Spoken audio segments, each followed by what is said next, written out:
यह हमारे पास आकृति है और इस आकृति में हमें सममित रेखाओं की संख्या ज्ञात करनी है। सबसे पहले हम देखें, अगर हम इस आकृति को कुछ इस तरीके से काटें यहां से, तो दोनों तरफ का भाग बिल्कुल समान होगा। अगर हम इस आकृति को ऐसे काट दें तो भी ऊपर और नीचे का भाग समान होगा। अगर हम इस आकृति को तिरछा काटेंगे तो भी इधर और इधर का भाग समान होगा। तो सबसे पहले हम इसे बीच में से कुछ इस तरह से काट देते हैं। ये भाग और ये भाग दोनों बिल्कुल समान है।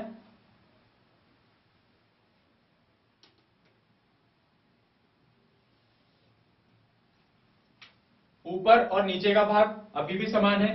देख लीजिए, यह भाग और ये समान होंगे। साथ में दोनों ही शीर्षों पर इस तरह की आकृति है, यहां भी दोनों शीर्षों पर इस तरीके की आकृति हमें मिल जाएगी।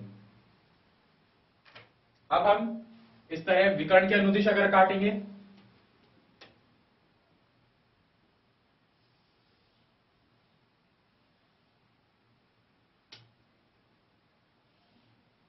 और एक इस तरीके के विकर्ण में हम काटेंगे,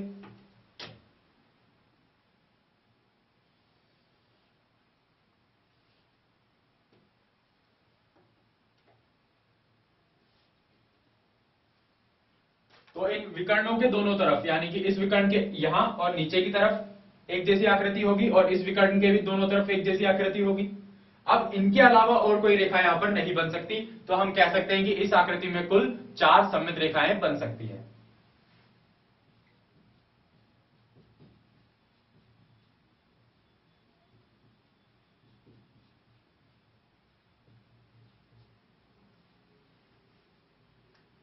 अगली आकृति हमारे पास है एक सम षटकोण की।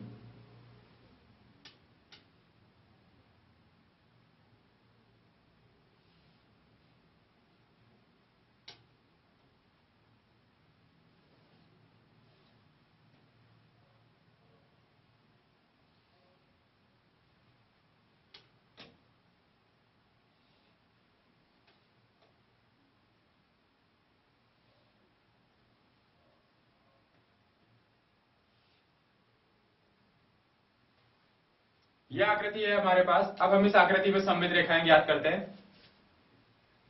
इस आकृति को अगर हम इस तरीके से काटेंगे तो दोनों तरफ का भाग समान होगा। इस आकृति को अगर हम बीच में से यहां से काटें तो ऊपर और नीचे का भाग समान होगा।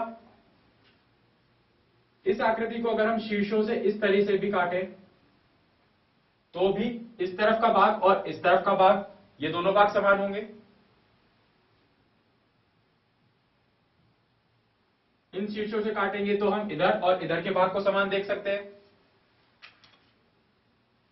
अभी तक हमारे पास हुई है 1, 2, 3 और 4 सममित रेखाएं। जो हमारी अगली रेखा है सममित रेखा, वो हमें इस तरीके से यहां शीर्ष से ना लेकर हमें इन दोनों भुजाओं को काटनी है। अर्थात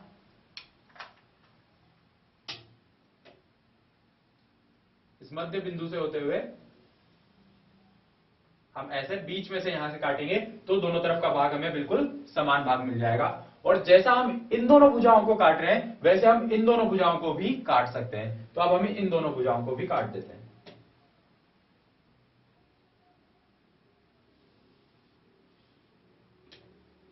तो इस तरीके से भुजाएं काटने के बाद भी हमें इधर और इधर का भाग समान मिल सकता है। तो हम यहां देख सकते हैं ऐसे 6 तरीके हो गए हमारे पास कि इस आकृति को हम काटें और हमें 2 समान आकृतियां मिल जाएं। तो हम कह सकते हैं कि इस आकृति में कुल 6 सममित रेखाएं हो सकती हैं।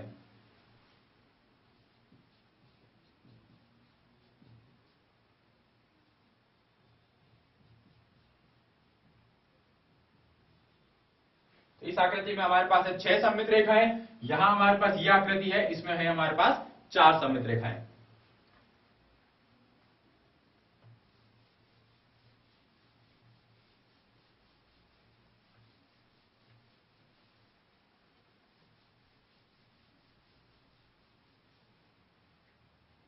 अब हम देखेंगे दर्पण प्रतिबिंब। दर्पण प्रतिबिंब अर्थात शीशे में जब हम कोई आकृति देखें या हम स्वयं को भी देखें तो हमें बिल्कुल समान आकृति उस शीशे के अंदर की तरफ दिखाई देती है।